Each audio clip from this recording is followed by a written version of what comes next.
அதாவது திறமைந்து புலமை பரிசில் பரீட்சை மிக குறுகிய நாட்களில் நாங்கள் சந்திக்க போகின்றோம்.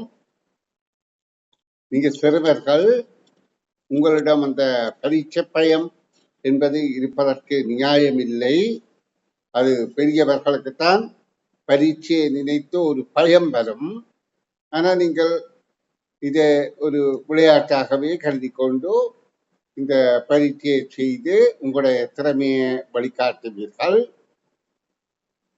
இந்த பரீட்சையில 2 வினாத்தாள்கள் இடம்பெறும். வினாத்தாள் 1, வினாத்தாள் 2 என ஒவ்வொரு பரீட்சைத்தாளுக்கும் 100 புள்ளிகள் வழங்கப்படும். வினாத்தாள் 1க்கு 40 வினாக்களுக்கு 2 புள்ளிகள் வீதம் 100 புள்ளிகளும், வினாத்தாள் 2க்கு அதாவது ஒரு வினாவுக்கு இன்ன புள்ளி என்று இல்லாமல் அதில் கிட்டத்தட்ட முக்கிய பாடங்களாக 3 பாடப்பரப்புகளும், அதாவது பேச்சு மொழி கற்றலாக 2 பாடங்களும், அதாவது ஆங்கில சிங்கள சொற்களும் தமிழ் கருத்தை புரிந்து கொள்வதற்கு 10 புள்ளிகளும் 8-10 புள்ளிகளுமாக வழங்கப்படும். அப்ப இந்த பரீட்சையில நாங்கள் முதல் வினாத்தாளுக்காக நான் உங்களுக்கு நிறைய கற்பித்திருக்கிறேன். அப்ப நீங்கள் அறிந்திருக்கிறீர்கள்.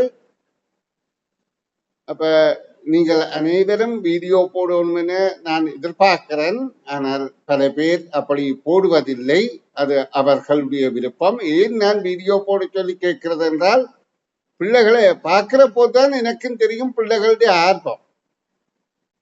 நீங்கள் இப்ப நான் வீடியோ போட்டு என்ன பார்த்து கொண்டுதான் இருக்கிறீர்கள். இந்த பார்த்து கதையை கேட்பதில்தான் இதுல கூடிய வசதி. அப்ப நீங்கள் உங்களை ஒழித்து வைத்துக் கொண்டு கேட்பது அது உங்களுடைய நாகரிகமாக இருந்தால் அதன் பலனை நீங்க பெற்றுக் கொள்ளுங்கள். அப்ப நீங்க காணொலிகள் வீடியோ போடணும் என்று நான் எதிர்பார்க்கிறேன். சரி பிள்ளைகள், இப்ப நாங்க பரீட்சைத்தாள் 2ல வினாத்தாள் 2ல 100 புள்ளிகள் எங்களுக்கு கிடைக்கும். அதுல தாய்மொழி தமிழ் மொழிக்கு தமிழ் மொழி மொழி விருத்தி சார்பான வினாக்களுக்கு 30 புள்ளிகளும், கணித அறிவு சார்பான வினாக்களுக்கு 30 புள்ளிகளும், சுற்றாடல் சார்பான வினாக்களுக்கு ஒரு வினாவுக்கு 1 புள்ளி என்ற விகிதத்துல 30 வினாக்களும், ஆங்கில சிங்களத்துக்கு 8 புள்ளிகளும், பரீட்சைத்தாள் தெளிவாக திருத்தமாக செய்கிற போது அதற்கு 2 புள்ளிகளுமாக மொத்தம் 100 புள்ளிகள் கிடைக்கும். அப்ப இந்த பரீட்சைத்தாளை நீங்கள் வெற்றி கொள்ள வேண்டுமாக இருந்தால் நீங்க பரீட்சைத்தாளை மிக கவனமாக செய்ய வேண்டும். அதாவது இப்ப வினாத்தாள் 2ல நாங்கள் இப்ப தமிழ் பாட பரப்புல மிக இலகு வினாத்தாள். இந்த உண்மையிலேயே இந்த பரீட்சை மிக இலகுவானது. நீங்கள் அதை கடின போக்காக நினைப்பதற்கு காரணம் என்னென்று சொன்னால் உங்களோட பயிற்சி பத்தாது இருக்கிறது. அதாவது இதுல வினாத்தாள் 1ல இது இங்க மட்டுமல்ல, இலங்கையில மட்டுமல்ல, மத்திய பல நாடுகள்ல இப்படி பரீட்சை நடத்தப்படுகின்றது. என்னத்துக்காக சிறு பிராயத்துல அந்த பிள்ளைகளோட திறமைய அறிந்து அவர்களை வகைப்படுத்துறதுக்கு. எல்லாரும் மனிதர் தான், எல்லாரும் வளர்த்தான் வேணும். ஆனால் திறமையானவருக்கு சந்தர்ப்பம் வழங்கி அவற்றை திறமையை வளர்த்து அவர் மூலம் நாங்கள் பயனடைய முடியும் என்ற கருத்துல தான் இந்த பரீட்சை மாதிரி எல்லா நாடுகள்லயும் நடக்குது. அப்ப எங்கட நாட்டுல மாத்திரமல்ல இல்லை, ஆனா எங்கட நாட்டுல அதை கொஞ்சம் மிகைப்படுத்தி விட்டோம். மிகைப்படுத்தி என்று சொல்லி அந்த பெற்றோர் அதுல நல்ல வகையிலே அக்கறை செலுத்தாமல் போட்டியாக கௌரவ பிரச்சனையாக ஆக்கிவிட்டார்கள். அதான் உண்மையான நிலப்பாடு. இந்த பரீட்சைக்கு முக்கியத்துவம் கொடுக்கிறது பிரச்சனை இல்லை. ஆனா அதை எப்படி முக்கியத்துவம் கொடுக்கணும், பிள்ளைய நல்வழிப்படுத்தி பிள்ளைய வழி நடத்த வேண்டும் என்று இப்ப உங்களை பொறுத்தவரை நான் இந்த குறையை சொல்ல முடியாது. என்றால் உங்களோட பெற்றோர் உங்களை நல்வழிப்படுத்துகின்ற வழியாக தானே இதுல இந்த வகுப்புகள் எல்லாம் பங்கு பெற்று சொல்லி ஊக்குவித்து அவர்களும் எழுந்து காலையில உங்களுக்கு பக்கத்துல இருக்கிறார்கள். அப்ப உங்களோட பெற்றோர் நான் பொதுவில கூறியில்லை. இது பொதுவாக ஏனைய முயற்சி இல்லாம தாங்கள் ஒரு முயற்சியும் செய்யாம பிள்ளை கூடிய புள்ளி பெற வேணும், தந்த பிள்ளை மற்ற பிள்ளையை விட கூட பெற வேணும், மற்ற தாங்கள் ஏதோ படித்த பெரிய கௌரவமான குடும்பம் என்று தங்களை காட்டிக்கொள்ள வேண்டும், மற்றவர்களை தாழ்த்த வேண்டும் என்று நினைப்பதுதான் தவறு. அட கல்வி என்பது ஒரு திறந்த ஆற்று வெள்ளம் போல, அதை எல்லாரும் பயன்படுத்த வேண்டும், அப்பதான் அது பயனுடையதாக இருக்கும். அப்படி பரந்த மனப்பான்மையோட நாங்க கற்போமாக இருந்தால் இந்த பரீட்சை எங்களுக்கு ஒரு சிறந்த வழிகாட்டியாக அமையும். சரி, நான் இனி விடயத்துக்கு வருகின்றேன். வினாத்தாள் 2 கணிதம் சார்பான தமிழ் சார்பான விடயங்கள்ல நாங்கள் கடந்த கால பரீட்சைத்தாள்களை பார்வையிடுகின்ற போது நாங்கள் பார்ப்பது என்னென்றால், முதல் பந்தி இருக்கின்றது. அந்த பந்தியிலே 5-6 வினாக்கள் இருக்கும். அந்த வினாக்களுக்கு விடையளிக்க வேண்டும். அப்ப பந்தியை தெளிவாக வாசிக்க வேண்டும். நேற்றைய தினம் நான் கடந்த வருடம் நடந்த 2023 நடந்த அரச பரீட்சைத்தாளின் பந்தியின் வினாக்களுக்கு விடையளிக்கிற முறை உங்களுக்கு சொல்லி தந்தான். அதாவது பந்தியை கவனமாக வாசிக்க வேண்டும், வாசித்து சொற்களை புரிந்து கொள்ள வேண்டும். புரிந்து கொண்டதை வைத்துக் கொண்டு கேட்கப்பட்ட கேள்விகளுக்கு ஓரிரு சொற்கள்ல தேவையான இடத்துல ஒரு 3-4 சொல்லும் பயன்படுத்த வேண்டும். ஆனால் அநேகமான சொற்களை பந்தியில இருந்து தெரிந்தெடுத்து எழுதுங்கோன்னு சொன்னேன். அதுக்கு என்ன காரணம் என்றால், அநேகமாக இந்த பரீட்சையில எப்பவும் பந்தியை பயன்படுத்தித்தான் விட கூறும்படி கேட்பார்கள். எங்களுக்கு இந்த பந்தி பற்றி விசாலமான அறிவு இருந்தாலும் நாங்க பந்தியில உள்ள சொற்களை பயன்படுத்தி விடையளிக்கின்ற போது ஒரு பிரச்சனை இல்லை, புள்ளி அப்படியே கிடைக்கும். அப்ப பந்தியை கவனமா வாசிக்கணும், விளங்கி கொள்ளணும், விடையளிக்க வேண்டும். ஒரு சொல்லில விடையளியுங்கோ, 2-3 சொல்லில விடையளியுங்கோ, கன சொற்களை பயன்படுத்தாதுங்கோ, அந்த பந்தியில உள்ள சொற்களை பயன்படுத்துங்கோ. ஏனென்றால் வெளிச்சொற்களை நாங்கள் எங்களுடைய அறிவில இருக்கிற சொற்களை பயன்படுத்த போக எழுத்துப்பிழைகள் எங்களுக்கு அந்த புள்ளிகள் கிடைக்காம போகலாம். சரி, இனி இந்த தமிழ்ல தொடர்ச்சியான வினாக்கள் எவ்வாறு அமைகின்றது என்றால், எழுவாய் பயனிலை இயல்பு திருத்தமாயிருக்கான்னு கேட்பார்கள். அப்ப எழுவாய் என்றால் என்ன, பயனிலை என்றால் என்ன, அதன் இயல்பு என்றால் என்ன என்றதை பற்றி எங்களுக்கு தெரிந்திருக்க வேணும். அதை அடிப்படையாக கொண்டு கிட்டத்தட்ட ஒரு 5 கேள்வி இருக்கும். ஆனா மிச்ச கேள்விகளும் அந்த அடிப்படை கருத்து இருக்கிறபடியால் இதுல எழுவாய் பயனிலை என்ற இயல்பு திருத்தமானதுல ஒரு 10 புள்ளி எங்களுக்கு நிச்சயமாக இருக்கின்றது. அப்ப அது விடயமாகத்தான் நாங்கள் இன்று பார்க்க போகின்றோம். எழுவாய் என்றால் என்ன? இப்ப நாங்க தமிழ் மொழியில எழுத்துக்கள் 4 வகை என்பதை தெரிந்து கொள்ளுங்கோ. அதாவது உயிர் எழுத்து, மெய்யெழுத்து, உயிர்மெய் எழுத்து, ஆயுத எழுத்து. இப்ப குழந்தைகளுக்கு நான் சொல்றேன் என்னென்றால், இப்ப கற்பதிலே ஒருத்தருக்கு ஒருத்தர் வேறுபாடு இருக்குதானே. ஒரே வகுப்பில 20 பிள்ளை படித்தாலும் 20 பிள்ளை 1ஆம் தரத்துல முதல் நிலையில வாரதில்லை. ஒரு பிள்ளை 20வது தரத்துக்கு வருது, ஒரு சில பிள்ளைகள் 1, 2, 3, 4, 5க்கு வருது. அப்ப அதுக்கு என்ன காரணம்? அந்த பிள்ளைகள் கற்கிற வெளிப்படுத்துற திறமை. இப்ப நான் கதைக்கிறது சில பேருக்கு கேட்டு புரிந்து கொள்ற ஆற்றல் இருக்கும், சில பேருக்கு நித்திரவாரா மாதிரி இருக்கும், சில பேருக்கு கேட்கவே சகிக்காது, சில பேருக்கு கேட்டாலும் விளங்காது. அப்படி பல இடத்துல இருக்கிறீர்கள். அப்ப உங்களை நீங்க மாற்றிக்கொள்ளணும், கேட்டு புரிந்து கொள்ளக்கூடிய ஆற்றல் உள்ளவர்களாக. இப்ப நான் என்னுடைய கற்பித்தலை மட்டும்தான் கேட்டு விளங்கி கொள்ளணும் என்று தனியாக சொல்லவில்லை. நீங்க பாடசாலையிலேயும் இதைத்தான் பின்பற்ற வேண்டும். உங்களுக்கு எல்லா ஆசிரியர்களுமே தங்களோட கடமைகளை சரியாத்தான் செய்யணும். அப்ப அவர்கள் கடமையை சரிவர செய்ய வேண்டும், இன்னும் திருத்தமாக கூட செய்யணும் தான் நீங்க கூடிய கவனத்தோட கேட்க வேணும். அப்ப நீங்க கவனமா கேட்கிற போது அதுக்காகத்தான் நான் வீடியோ போடுங்கன்னு சொல்றேன். அப்ப வீடியோ போட்டு பார்க்கல நீங்க நித்திர தூங்குறீங்களா, கவலையீனமா இருக்கிறீர்களா என்பது ஆசிரியருக்கு தெரியும். அப்ப ஆசிரியருக்கும் ஒரு உற்சாகம் பெறும், உங்களுக்கும் ஒரு உற்சாகம் பெறும். சேரங்களை கவனமா பார்த்து படிப்பிக்கிறார், எங்களுடைய கேள்வி கேட்கிறார், உங்களுடைய திறமை இருக்கு வெளிப்படுத்துறது. சரி, நான் இனி வெளியேற்றுக்கு வாரன். இப்ப நாங்கள் எழுவாய் பயனிலை என்பது என்ன? அப்ப நான் சொன்னால் 4 வகையான எழுத்துக்கள் கொண்டு சொற்கள் உருவாகின்றது. 4 வகையான எழுத்துக்கள் இருக்கு. உயிர் எழுத்துக்கள், மெய்யெழுத்துக்கள், உயிர்மெய் எழுத்துக்கள், ஆயுத எழுத்துக்கள். உயிரெழுத்துக்கள் என்பது 12 எழுத்துக்கள். ஆனால இருந்து அவன் வரைக்கும். அதில குறுகின ஓசை எழுத்துக்கள் 5, நீண்ட ஓசை எழுத்துக்கள் 7. ஆ, இ, உ, ஏ, ஓ குறுகிய ஓசை எழுத்து. ஆ, இ, உ, ஏ, ஐ, ஓ, ஔ 7 எழுத்துக்கள் நீண்ட ஓசை எழுத்து. இந்த 12 எழுத்தோட இன்னும் மெய்யெழுத்து 18 இருக்கின்றது. மெய்யெழுத்து என்பது குற்றுள்ள எழுத்து. அந்த 18 எழுத்துக்களும் என்ன ஒழுங்கில இருக்கின்றது? 3 வகையாக அதை பிரிக்கலாம். அதாவது வல்லினம், இடையினம், மெல்லினம். வல்லினம் என்றால் தடித்த ஓசையுடைய, அதாவது அந்த எழுத்திலே ஆரம்பிக்கிற சொற்கள் எல்லாம் தடித்த ஓசையாக இருக்கும். அதால அத வல்லினம் என்று சொல்லப்படும். இடையினம் என்றது நடுத்தர ஓசையாக இருக்கும். மெல்லினம் என்றது மிக மெல்லிய ஓசையாக இருக்கும். அப்ப இந்த வல்லினத்தை வெடி ஒலி, வெடிச்சத்தம் எனவும், இடையினத்தை சாதாரணமானது என்றும், மெல்லினத்தை மூக்கால் சத்தம் வருவது என்றும் நாங்கள் விளங்கிக் கொண்டால் சரி.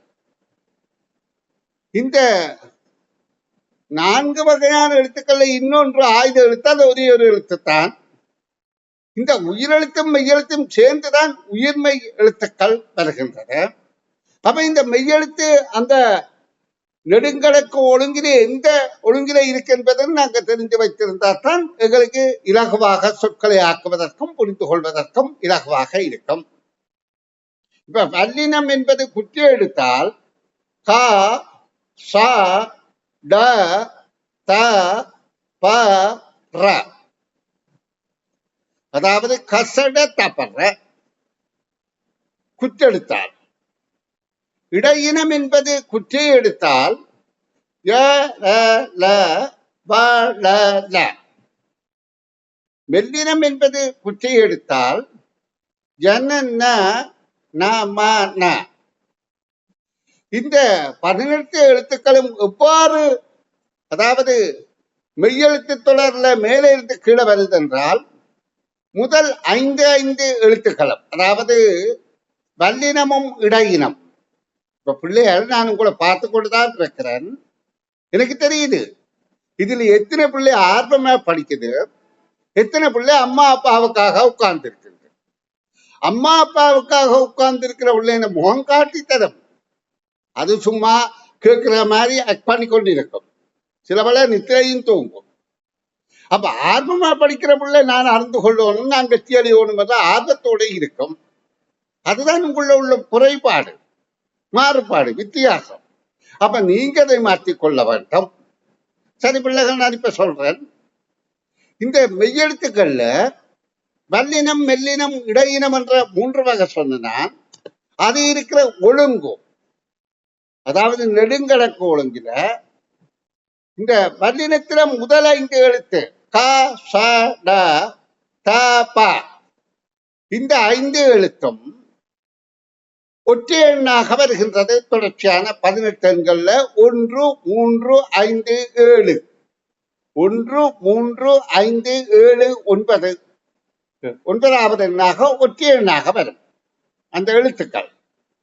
இக்கண்ணா, இச்சன்னா, இத்தன்னா, இத்தன்னா, இப்பண்ணா. இத்தன்னா என்பது 17வது எழுத்தாக வரும். இது ஏன் நான் சொல்லித்தாரன்? இதுகள் எல்லாம் தெரிந்தால்தான் ஒழுங்காக நாங்கள் தமிழை கற்கக்கூடியதாக இருக்கும். அப்ப நெடுங்கணக்கில எந்த ஒழுங்கில இருக்கு இதை தெரிந்தால்தான் நாங்கள் டிக்ஷனரிய உடனடியாக தமிழ் அகராதியை இலகுவாக பிரட்டி விடைகளை காண முடியும். அப்ப எங்களுக்கு இது ஆரம்ப கருத்து புரிந்திருக்க வேண்டும். அடுத்தது, இந்த வல்லினம் 5க்கு இடையில சட்டை எண்ணாக இடையினம் வரும். ய, ல, வ, ல, ல. ல என்றது அதாவது 17வது எழுத்தாக வரும். இந்த 16வது எழுத்தாக, 17 என்பது ரானா, 18 என்பது இன்னன்னா. அப்ப 16 லா என்ற கடைசி எழுத்து வரும். அதாவது ஜனன நமனம்ல கடைசி எழுத்தாக வரும். இந்த ஜரல பழல என்றதுல லா என்பது 17வது எழுத்தாக வரும். அப்போ ஒற்றை எண்ணில முதல் 5 எழுத்துக்களும் வல்லினமும், ஒற்றை எண்ணில வல்லினத்தில ஒற்றை எண்ணில, இரட்டை எண்ணில இடையினம் 5 முதலும், பிறகு மெல்லினம் 6 தொடர்ச்சியாகவும், 17ஆக இடையின எழுத்தும், 18 இறுதியாக வல்லின எழுத்தும் வரும். இதை நீங்க தமிழ் நெடுங்கணக்காக பார்க்கிற போது புரிந்து கொள்ளும் 4 வகையான எழுத்துக்கள். இந்த எழுத்துக்களை கொண்டு உருவாகின்ற சொற்கள் 4 வகையாக இருக்கின்றது. அதாவது பேர்ச்சொல், வினைச்சொல், இடைச்சொல், உரிச்சொல். இது கொஞ்சம் கடினம் போல தோன்றும். ஆனா நீங்க கொஞ்சம் ஆர்வமா இருந்தா கடினம் அல்ல. உங்களுக்கு ஆர்வம் இல்லையென்றா கடினம் தான். அப்ப இந்த சொற்கள் 4 வகை: பேர்ச்சொல், வினைச்சொல், இடைச்சொல், உரிச்சொல். பேர்ச்சொல் என்பது பேரை உணர்த்துவது. அது 6 வகை இருக்குது. பொருட்பேர், இடப்பேர், காலப்பேர், சினப்பேர், குணப்பேர், தொழிற்பேர். இது என்னுடைய திறமையை நான் வெளிக்காட்டுறதில்லை பிள்ளைகள். நீங்க புரிந்து கொள்ள வேண்டும் என்றதுக்காக சொல்லித்தாரன். நீங்க ஆர்வம் இருந்தால் புரியும். அப்ப பேர்ச்சொற்கள் 6 வகைப்படும். வினை சொற்கள் 2 வகை: முற்றுவினை, எச்சவினை. முடிந்த வினைச்சொல், முடியாத வினைச்சொல். எச்ச வினைச்சொல்லுக்கு பிறகு பேர்ச்சொல் வந்தால் அது பேரெச்சம். எச்சவினைக்கு பிறகு வினைச்சொல் வந்தால் அது வினையெச்சம். இது தெரிந்தால்தான் தமிழ்ல ஆற்றல் உள்ளவர்களாக ஓரளவுக்கு வெளியிடக்கூடியதாக இருக்கும். அப்ப நாங்க பேர்ச்சொல் பார்த்தோம், வினைச்சொல் பார்த்தோம். அடுத்தது இடைச்சொல் என்பது பேர்ச்சொல்லோ அல்லது வினைச்சொல்லோடோ விகுதி சேர்ந்து வருவது இடைச்சொல் என்று சொல்லப்படும். சரி பிள்ளைகள், இனி நாங்கள் எழுத்துக்கள், சொற்கள், அடுத்தது வாக்கியங்கள். எழுத்துக்களால் உருவாகுவது சொற்கள். ஒரு எழுத்திலேயும் சொல்லியிருக்கு. பூ, தா, பா, போ என்ற ஒரு எழுத்து சொற்கள் இருக்கின்றது. தண்டெழுத்தில 3 எழுத்தில எழுத்துக்களுக்கு கட்டுப்பாடு இல்லாமல் சொற்கள் இருக்கின்றது கருத்துள்ளதாக. மற்ற எழுத்துக்கள் சேர்ந்து சொற்கள் உருவாகின்றது. இந்த சொற்கள் சேர்ந்து வாக்கியம் உருவாகின்றது. அந்த வாக்கியங்கள்ல தான் எழுவாய் பயனிலை என்பது இருக்கின்றது. இப்ப நான் உங்களுக்கு கூற வலிக்கிறது எழுவாய் பயனிலை பற்றி தான். எழுவாய் என்றால் என்ன? ஒரு வாக்கியத்தை கூற எழுவது எழுவாய். பயனிலை என்றால் என்ன? கூறி முடிப்பது பயனிலை. செய்யப்படுபொருள் என்றால் என்ன? கூறப்படுவது. நன்றாக புரிந்து கொள்ளுங்கள். அப்ப நான் செட் பண்ணக்கூடாதுன்னு சொல்லி இருக்கிறேன். செட் பண்றவ உடனடியாக வகுப்புல இருந்து ரிமூவ் பண்ணப்படுவார்கள். இந்த காரணம் கொண்டு என்னடா செட் பண்ணுவீங்களா இருந்தால் இந்த போர்டுகளுக்கும் உங்களோட கையடையாளங்கள் தான் இருக்கும். அப்ப படிப்பிக்கிறதுக்கு சரி வராது. சரி, அதை செட் பண்றவே நான் அவர்களாக ரிமூவ் ஆக வேணும், அல்ல நான் ரிமூவ் பண்ணி விடுகின்றேன். ரிஸ்காந்த் உங்களைத்தான் எச்சரிக்கிறார். சரி, அப்ப கவனிங்க பிள்ளைகள், நாங்கள் இப்ப ஒரு வாக்கியத்தில எழுவாய் பயனில இயல்பு திருத்தமாக இருக்க வேண்டும் என்றதான் தமிழின் அடுத்த விடயம். அது பற்றி நான் உங்களுக்கு தொடர்ச்சியான பயிற்சி தாள்களை காட்டி, அதாவது கடந்த அரச பரீட்சை தாளை காட்டி உங்களுக்கு விடை காணுகின்ற விளக்கத்தை தர விரும்புகிறேன். இப்ப நீங்க அதனை பார்வையிட வேண்டும். அதுக்கு முதல் நான் இந்த செட் பண்ணி உள்ளவரை ரிமூவ் பண்ணிட்டு வருகிறேன். காரணம் என்னென்றால் பிள்ளைகள் அவரால் மற்றவர்களுக்கு இடையூறாக இருத்தல் கூடாது. அவர் ரிமூவ் பண்ணப்பட்டால் மற்றவ படிக்கிறதுக்கு உதவியாக இருக்கும். ஏனென்றால் சில வேளை பிள்ளைகள் வருவதற்கு அவர் ஒரு இடையூறானவராக இருந்து விடுவார். சரி, நாங்க விடயத்துக்கு வருவோம். இப்ப நான் உங்களுக்கு அரச பரீட்சை தாள்ல பந்திகள் சார்பான விடயம் நேற்று பார்த்தோம். அடுத்த விடயம் என்னென்றால் பாருங்க, 2வது பின்வரும் ஒவ்வொரு வாக்கியத்திலும் பாருங்க, இந்த பிள்ளைகளின் அதாவது நான் ஒயிட் போர்டு எடுத்த இந்த பேப்பரை எடுத்த உடனே அதில் எவ்வளவுக்கு கிறுக்க முடியுமோ அவ்வளவுக்கு கிறுக்கி தங்கட இயல்பை காட்டி வருகிறார்கள். சில வேளை அது அவர்களுக்கு இருக்காவிட்டாலும் அதுகளை பிடிக்கிற போதும் வரலாம். சரி, பரவாயில்லை. சரி, இரண்டாவது வினாவை பார்ப்போம். முதல் வினா பந்தி அடிப்படையாக கொண்டு 6 வினாக்கள் இருந்தது. அதுக்கு 6க்கும் 6 புள்ளிகள் கிடைக்கும் என்று சொன்னார். இப்ப இந்த இரண்டாவது வினாவுக்கான விடயமாகத்தான் நான் இந்த அளவு நேரமும் கதைத்துக் கொண்டிருந்தது. பின்வரும் ஒவ்வொரு வாக்கியத்திலும் எழுவாய் பயனிலை தொடர்பு சரியாயின் சரியெனவும் பிழையாயின் பிழை எனவும் எதிரே உள்ள அடைப்பு குறிக்கல் அடையாளம் எடுக்க. அப்ப அறிவுறுத்தல் என்ன சொல்லுது? இங்க ஒவ்வொரு வாக்கியமாக 5 வாக்கியங்கள் இருக்கின்றது. இந்த 5 வாக்கியத்திலும் எழுவாயும் பயனிலையும் தொடர்பு சரியாயிருந்தால் சரி என்றும் பிழை என்றால் பிழை என்றும் இந்த இடத்துல போடும்படி கேட்கப்படுகின்றது. அப்ப நாங்க எழுவாய் பயனிலை தெரிந்தாத்தானே எழுவாய் பயனிலை தொடர்பு சரியா பிழையா என்று சொல்ல முடியும். அப்ப எழுவாய் என்றால் என்ன? ஒரு வாக்கியத்தை கூற எழுவது. இப்ப நாங்க இதுல ஒரு வாக்கியத்தை பார்ப்போம். இதுல திவ்யா மேடை நாடகம் பார்க்கின்றால் இதுல என்ன கூற எடுக்கின்றது? திவ்யாவை பற்றித்தான் கூற எழுகின்றது இந்த வாக்கியம். அப்ப எழுகின்றது எழுவாய். எது எழுகின்றதோ, யாரை பற்றி சொல்ல எழுகின்றதோ அது எழுவாய். என்ன கூறி முடிக்கப்படுகின்றது? பார்க்கிறார். அப்ப அது பயனிலை. இப்ப உங்களுக்கு எழுவாய் பயனிலை என்றால் ஒரு வாக்கியத்தின் கருத்தை கூற எழுவது எழுவாய், கூறி முடிப்பது பயனிலை, கூறப்படுவது என்ன கூறப்படுகின்றது? மேடை நாடகம் பார்க்கிறார்.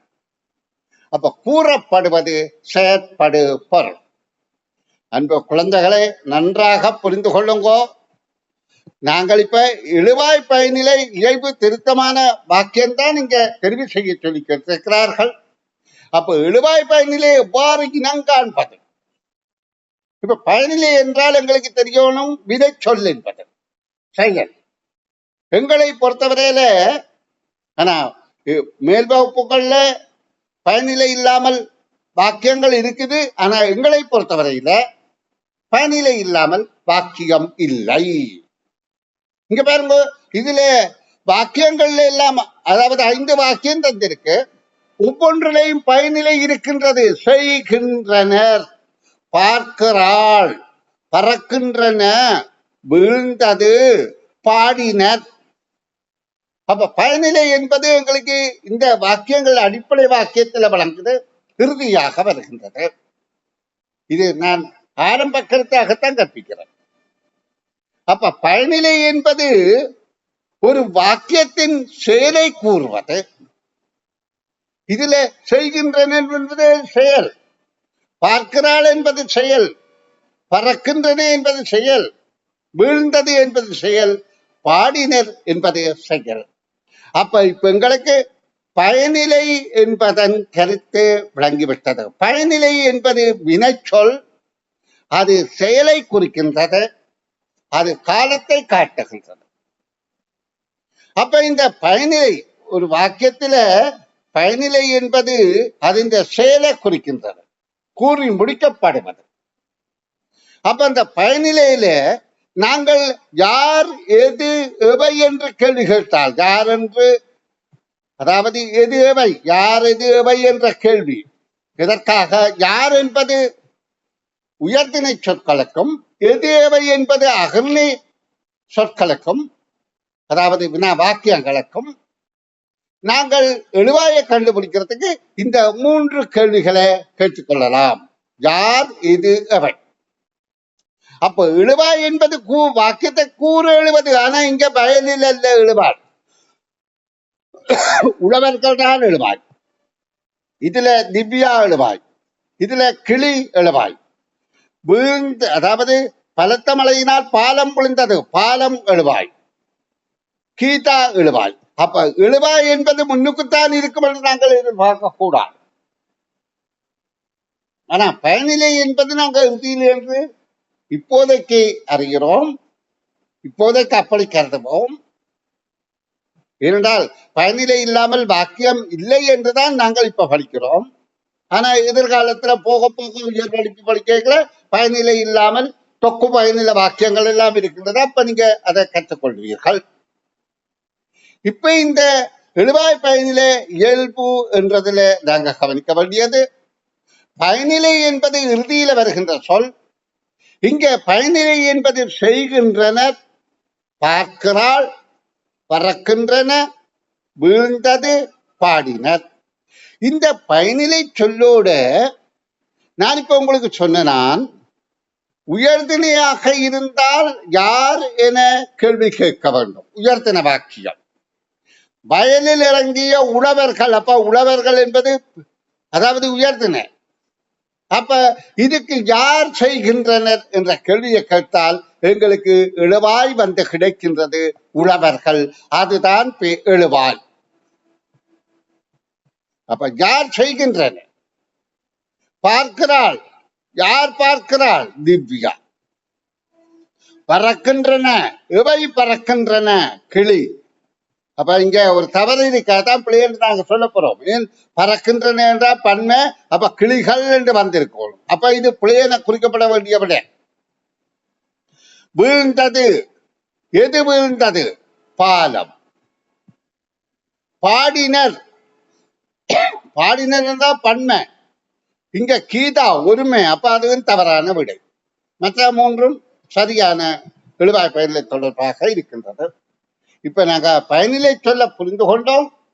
அந்த பயனிலையோட உயர்திணைக்கு யார் என கேள்வியை கேட்டு நாங்கள் எழுவாயை கண்டுபிடித்தோம்.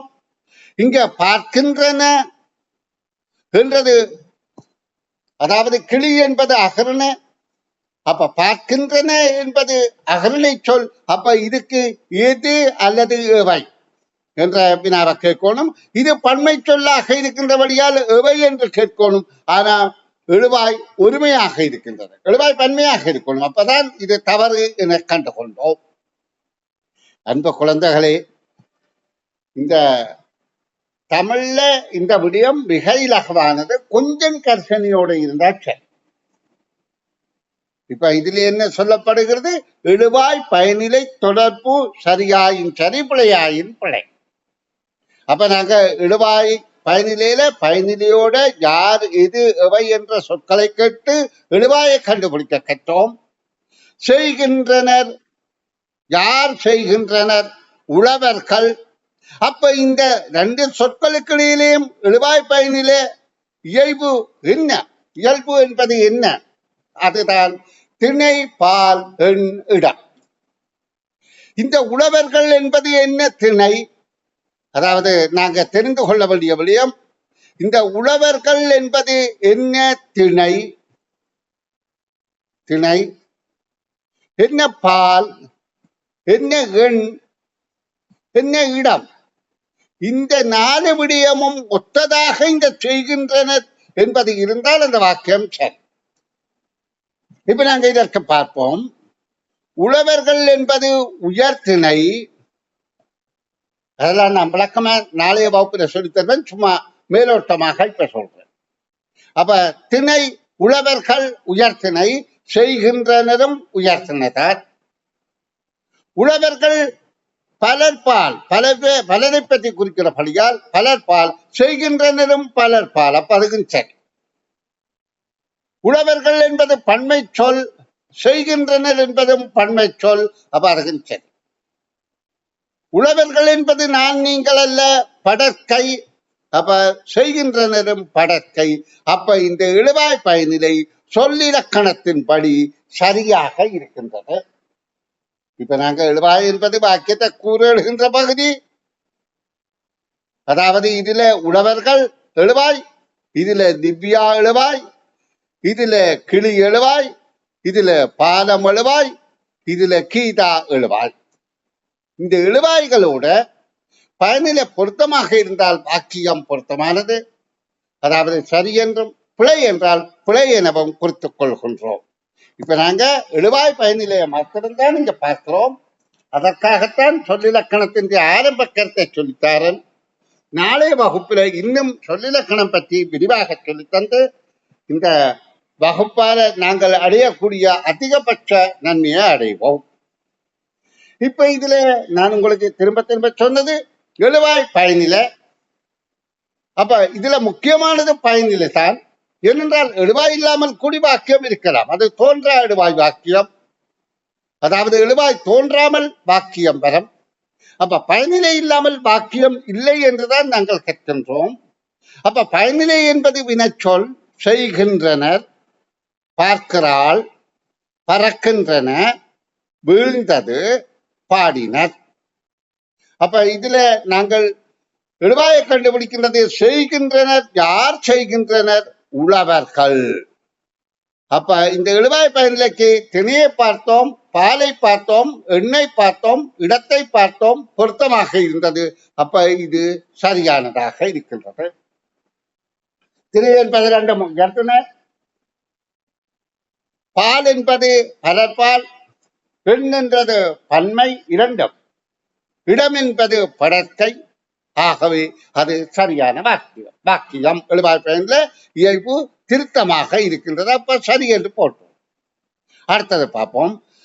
பார்க்கிறாள், யார் பார்க்கிறாள்? திவ்யா. திவ்யா என்பது உயர்த்தின, பார்க்கிறாளும் உயர்த்தின. திவ்யா என்பது பெண்பால், பார்க்கிறாளும் பெண்பால். திவ்யா என்பது ஒருமை, பார்க்கிறாளும் ஒருமை. திவ்யா என்பதும் படற்கை, பார்க்கிறாளும் படற்கை. அப்ப அந்த விடையும் சரி. கிளி சத்தமிட்டு பறக்கின்றன, சத்தமிட்டு காட்டுக்குள் பறக்கின்றன. பறக்கின்றன பயனிலை. அப்ப இந்த பயனிலை சொல்லோட எழுவாய், அதாவது எழுவாய் பொருத்தமாண்டு பார்க்கிறதுக்கு திணை பார்க்கின்றோம். இது அகரணை, இதுகும் அகரணை. அப்ப திணை சரி. பால் பார்க்கின்றோம். இது பலவின் பால், இது பலவின் பால், பலவின் பால். இது ஒன்றன் பால். அப்ப பால் பிழை, பால் பழை. இனி எண்ணெய் பார்க்கின்றோம். பறக்கின்றன பன்மை, இது ஒருமை. அப்ப இங்க இதுல பால் வழி இருக்கின்றது, எண் வழி இருக்கின்றது. அப்ப இந்த வாக்கியம் எழுவாய் பயனிலை இயல்பு தவறானது. இனி அடுத்ததை பார்ப்போம். பலத்த மழையினால் பாலம் இடிந்து வீழ்ந்தது. இப்ப வீழ்ந்ததுதான் வினைச்சொல். அப்ப வீழ்ந்தது, எது வீழ்ந்தது? ஏன் ஒருமை சொல். எது வீழ்ந்தது என்றால் பாலம். பாலம் என்பது ஒருமை. அப்ப இதுல பாக்கி சரியாக இருக்கின்றது. எப்படி? திணை அகரணை, பால் ஒன்றன் பால் இரண்டும், எண் ஒருமை, இடம் படற்கை. இனி அடுத்த இறுதியாக இருக்கிற வாக்கியத்தை பார்ப்போம். இதில் எழுவாய் பயனில திருத்தமாக இருக்கின்றதா? பாடினர் என்றது, பாடினர் என்பது பாடினார்கள் என்பதுதான் சொற்சுருக்கமாக தந்திருக்கிறார்கள். அப்ப இது இந்த பயனிலை சொல் உயர்த்தினை தான். இது அதாவது அகர்ணை என்று சிலர் கருதி விடுவார்கள். பாடினார்கள் என்றெல்லாம் சொல்லோடுமே பாடினர் என சொல்லுகிறார்கள் என்று அகர்ணை என்று கருத்துவார்கள். இல்லை, அகர்ணை என்பது பாடியன என்றால் அகர்ணை, பாடியது என்றால் அகர்ணை. பாடினர் என்பதபடியா உயர்த்தின பன்மை சொல். அப்ப இதுல உயர்த்தின கீதா, யார் பாடினர்? கீதா. அப்ப கீதாவும் உயர்த்தின சரி. திணைக்கடுத்ததாக பால் பார்க்கிறோம். கீதா பெண்பால், ஒருமை சொல் என்றபடியா பெண்பாலாக இருக்கின்றது.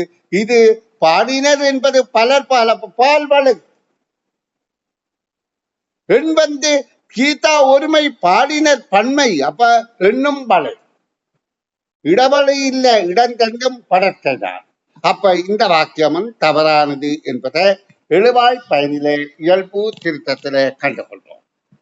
அன்பு குழந்தைகளே, நான் மீள மீள சொல்வது என்னென்றால், இந்த வகுப்புகள்ல நாங்க கற்கிற விடயங்கள்ல சில வேளை கொஞ்சம் கஷ்டம் போல இருக்கலாம்.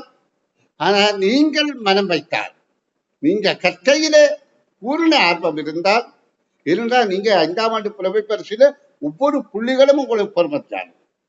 அப்ப நீங்க ஆர்வமா இருந்தால் தான் இது புரிந்து கொள்ளக்கூடியதாக இருக்கும். இதற்காகத்தான் நாங்க திரும்ப திரும்ப கேட்கிறது, குழந்தைகள் பாவங்கள், சின்ன பிள்ளைகள், அந்த பிள்ளைக்காக பெற்றோரும் கொஞ்சம் கற்க வேண்டும் என்று. பெற்றோர் தான் சரியான வழிகாட்டியா இருக்கணும் என்றுதான் என்னுடைய கருத்து. ஏனென்றால் கடந்த கால அனுபவங்களை கொண்டு சொல்றேன். நான் இதை திணிக்க இல்லை.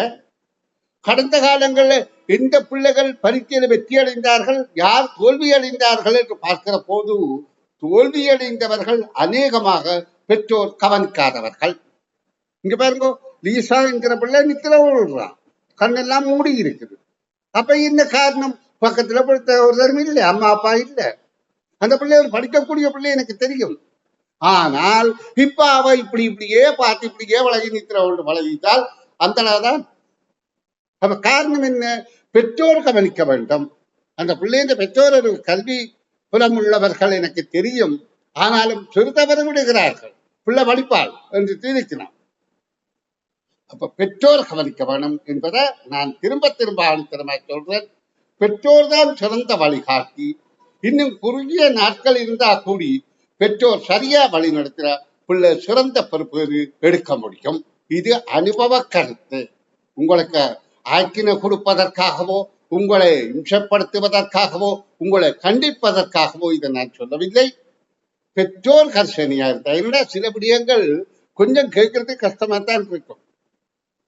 ஏண்டா எல்லா பழங்களும் சுவையான பழமாகாது. சில பழத்துல கொஞ்சம் கசப்பு தன்மையும் இருக்கும். அது மாதிரி சில விடயங்கள் கொஞ்சம் கசப்பா தான் இருக்குமா, அது ஏற்கிறது எங்கட திறமையை பொறுத்த. நாங்க கொஞ்சம் ஆர்வமா இருந்தா அது ஏற்றுக்கொள்ள முடியும். அப்ப நான் இன்றைக்கு எடுவாய் பயனிலை பற்றி சொல்லி தந்தனேன். நாளைய தினம் சொல்லிலக்கணம் பற்றி சொல்லித்தர இருக்கிறேன். அதற்கடுத்த தினம் கட்டுரை ஆக்குவது பற்றி சொல்ல இருக்கிறேன். இத்தோட தமிழ் சார்பான விடயத்தை விட்டு பிறகு நான் கணித சார்பான விடயத்தையும், பிறகு சுற்றாடலுக்கும், பிறகு எல்லாவற்றையும் அலட்சி இன்னும் இருவகை பரிச்சைத்தாளையும் ஆய்வு செய்கின்ற கருத்துக்களை கற்பிக்க இருக்கிறேன் என கூறிக்கொண்டு இன்றைய வகுப்பை நிறைவு செய்கின்றேன். அன்பு குழந்தைகளே, நீங்க கவனமா படித்தால்தான் சிறந்த பொறுப்பேறு எடுக்க முடியும். உங்களுடைய பெற்றார் உங்களை வழிகாட்டினால்தான் நீங்க சிறந்த பொறுப்பேறு எடுப்பீர்கள் என கூறிக்கொண்டு வகுப்பை நிறைவு செய்கின்றேன். நாளைய வகுப்பிலே சந்திப்போம்.